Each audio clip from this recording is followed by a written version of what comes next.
നമസ്കാരം. കഴിഞ്ഞ ദിവസം ഓഗസ്റ്റ് 15 നമുക്കറിയാം, ഓരോ ഇന്ത്യക്കാരനെയും സംബന്ധിച്ച് ഏറ്റവും പ്രധാനപ്പെട്ട ഒരു ദിവസമാണ്. പലരും പല രീതിയിൽ ഈ ദിവസത്തെ കൊണ്ടാടി ആഘോഷിച്ചു. ചരിത്ര നേതാക്കന്മാരെ കുറിച്ച് ഓർത്തു, അവർക്ക് ആദരമർപ്പിച്ചു. ഇങ്ങനെയൊക്കെ നടക്കുന്നതിനിടെ നമ്മുടെ മേയർ ആര്യ രാജേന്ദ്രൻ, തിരുവനന്തപുരം കോർപ്പറേഷന്റെ മേയർ ആര്യ രാജേന്ദ്രന്റെ ഒരു ഫേസ്ബുക്ക് പോസ്റ്റ് കാണാനിടയായി. എല്ലാവരെയും പോലെ അവർ സ്വാതന്ത്ര്യ ദിനം കൊണ്ടാടുന്നതിന്റെ ഭാഗമായി പങ്കുവച്ച ഒരു വീഡിയോയും അതിനിടയിൽ ഒരു കുറിപ്പും ഒക്കെയാണ് ആ പോസ്റ്റിൽ പറയുന്നത്. എന്നാൽ മേയർ പോസ്റ്റ് ഇട്ടതേ ഓർമ്മയുള്ളൂ, പിന്നെ കമന്റ് ബോക്സിൽ അങ്ങ് പൊങ്കാലയായി. സാധാരണഗതിയിൽ ആരെങ്കിലും സ്വാതന്ത്ര്യ ദിനത്തിൽ ഒരു പോസ്റ്റ് ഇടുമ്പോൾ ആ പോസ്റ്റിനടിയിൽ സ്വാതന്ത്ര്യ ദിനാശംസകൾ കൊണ്ടാണ് കമന്റ് ബോക്സ് നിറയാറുള്ളതെങ്കിൽ മേയറുടെ കാര്യത്തിൽ നടന്നത് തികച്ചും വ്യത്യസ്തമാണ്. കാരണം മേയറുടെ ചെയ്തികളും മേയറുടെ വാക്കും തമ്മിൽ പ്രത്യേകിച്ച് ഒരു ബന്ധവുമില്ല എന്നതുകൊണ്ട് തന്നെ ജനത്തെ വല്ലാതെ അലോസരപ്പെടുത്തി കാണണം. അതുകൊണ്ടായിരിക്കണം ഒരുപക്ഷെ കമന്റ് ബോക്സിൽ ഇത്രയും നെഗറ്റീവ് കമന്റുകൾ ഉണ്ടായത് എന്ന് വേണം മനസ്സിലാക്കാൻ. എന്തായാലും മേയറുടെ ആ പോസ്റ്റിലുള്ള പ്രധാന കുറിപ്പിൽ പറയുന്നത് ഇങ്ങനെയാണ്. ആ കുറിപ്പ് എന്ന് പറയാനൊന്നും പറ്റില്ല, വെറും 2 വരി മാത്രമേ മേയർ കുറിച്ചിട്ടുള്ളൂ. എന്തും ചെയ്യാനുള്ള അവകാശമുള്ള സ്വാതന്ത്ര്യം എന്നതാ നമ്മുടെ ഉത്തരവാദിത്തം കൂടിയാണ്.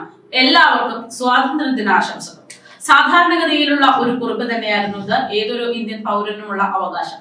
പക്ഷെ ഈ കുറിപ്പും മേയറുടെ പ്രവൃത്തിയും അത്ര യോജിക്കുന്നില്ല എന്നതുകൊണ്ട് തന്നെ മേയറുടെ സകല ചരിത്രവും ഓർമ്മപ്പെടുത്തിക്കൊണ്ടാണ് ഈ ഒരു പോസ്റ്റിന് കീഴെ പലരും മറുപടിയുമായി രംഗത്തെത്തുന്നത്. ബസ് തടഞ്ഞ് യാത്രക്കാരെ പെരുവഴിയിൽ ഇറക്കി വിട്ടത് മറ്റുള്ളവരുടെ സ്വാതന്ത്ര്യത്തിന് മേലുള്ള കൈകടത്തലാണ്. പറയുമ്പോൾ എല്ലാം പറയണമല്ലോ എന്ന് തുടങ്ങി അത് തന്നെ അങ്ങോട്ടും പറയാനുള്ളത് എന്നതടക്കം ആദ്യം സ്വയം നന്നാകണം എന്ന തരത്തിലുള്ള നിരവധി കമന്റുകളാണ് ഇതിന് കീഴിലായി വന്നിട്ടുള്ളത്. ഇത്തരത്തിലുള്ള ഒരു കമന്റ് വരുമ്പോൾ ഈ കമന്റ് ഇടുന്നവരെ നമുക്ക് കുറ്റം പറയാൻ പറ്റാത്ത സാഹചര്യമാണ്. കാരണം നമുക്കറിയാം മേയർ ആര്യ രാജേന്ദ്രന്റെ ചരിത്രം എന്താണെന്ന്. രാജ്യത്തിനും അതുപോലെ തന്നെ നമ്മുടെ കേരളത്തിനും ഒക്കെ അഭിമാനമായിട്ട് തന്നെയാണ് മേയർ ആര്യ രാജേന്ദ്രൻ ആ ഒരു മേയർ പദവിയിലേക്ക് എത്തുന്നത്. രാജ്യത്തെ ഏറ്റവും പ്രായം കുറഞ്ഞ മേയർ എന്ന പദവിയിലേക്ക് എത്തുമ്പോൾ മേയർ ആര്യ രാജേന്ദ്രന്റെ പേര് വാനോളം ഉയർന്നിരുന്നു.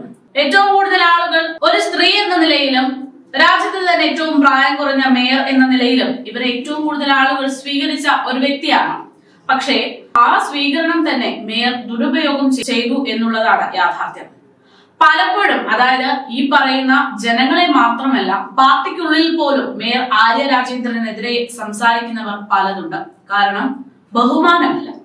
മേയർ ആര്യ രാജേന്ദ്രന് പദവിയുടെ അഹങ്കാരം തലയ്ക്ക് പിടിച്ചിരിക്കുകയാണ്.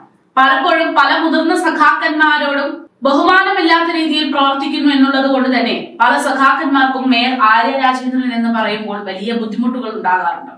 മേയർ ആര്യ രാജേന്ദ്രനെതിരെ ഈ തവണ ലോക്സഭാ തെരഞ്ഞെടുപ്പിന് ശേഷം വലിയ വിമർശനങ്ങളൊക്കെ ഉന്നയിക്കപ്പെട്ടു. ഇനി അടുത്ത തവണ മേയറായി ആര്യ രാജേന്ദ്രനെ തിരഞ്ഞെടുക്കരുത് എന്നുള്ള തരത്തിലുള്ള അഭിപ്രായങ്ങൾ ഉയർന്നു.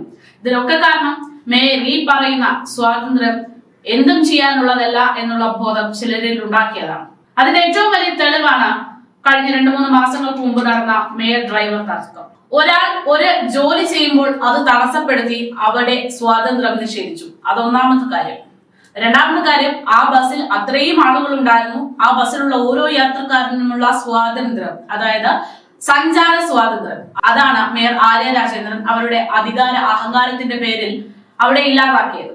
അതുപോലെ തന്നെ കഴിഞ്ഞ കുറച്ച് ദിവസങ്ങൾക്ക് മുമ്പാണ് ആ മേഞ്ചാൻ തോട്ടിൽ മാലിന്യങ്ങൾക്കിടയിൽ വെച്ച ഒരു മനുഷ്യൻ ദയനീയമായി മരിക്കുന്നത്.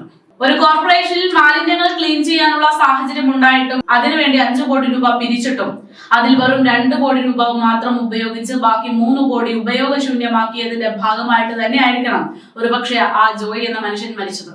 അദ്ദേഹത്തിന്റെ മരണം എന്ന് പറയുന്നത് ആ മനുഷ്യന് ജീവിക്കാനുള്ള സ്വാതന്ത്ര്യം മേയർ ആര്യ രാജേന്ദ്രന്റെ പിടിപ്പുകേട് കൊണ്ട് ഇല്ലാതായി.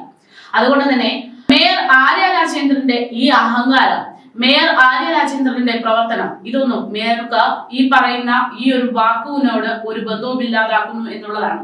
അതുകൊണ്ട് തന്നെയാണ് മേയർ ആര്യ രാജേന്ദ്രൻ സ്വാതന്ത്ര്യം എന്നതാ എന്തും ചെയ്യാനുമുള്ള അവകാശമല്ല എന്നുള്ള ഒരു കുറിപ്പ് ഒരൊറ്റ വരി മാത്രമേ പങ്കുവച്ചുള്ളൂ. ആ ഒരൊറ്റ വരിക്ക് കീഴെ 1000 കണക്കിന് കമന്റുകൾ, അതും മേയർക്കെതിരെയുള്ള കമന്റുകൾ വരാനുള്ള കാരണം എന്തായാലും മേയർ ഈ കുറിച്ച കുറിപ്പ് മേയർക്ക് ഒരു ഉത്ബോധം പോലെ വരട്ടെ എന്ന് മാത്രമേ പറയാനുള്ളൂ.